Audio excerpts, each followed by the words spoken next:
घरे चली श्रीजीव उपचार। महाप्रभु धीरे धीरे सुस्थ होतिबारु आज चक्का विजय नीति अनुष्ठित होब।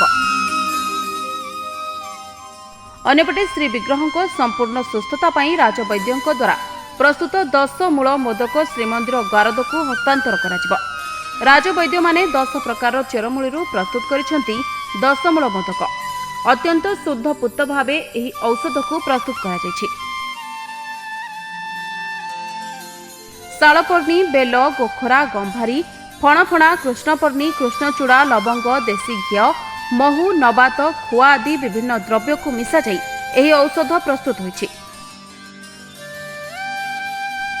मंगलवार एकादशी तिथि रे एही औषध सेवन परे संपूर्ण सुस्थ हेबे श्रीजीव। द्वादशी तिथि रे दैता सेवक और पति सेवक माने श्रीनहर को जाई महाप्रभु सुस्थता खबर गजपति महाराजा को देवार परंपरा रही।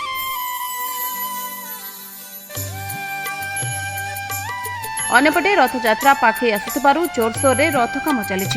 चित्रकार सेवक माने तीन रथर हंसपटा एवं पार्श्व देवदेवी मूर्ति रे रंग कार्य शेष करी रथ चक कणगुज पटागुज रे रंग कार्य जारी रखिछथि। Bureau report NNS Odia.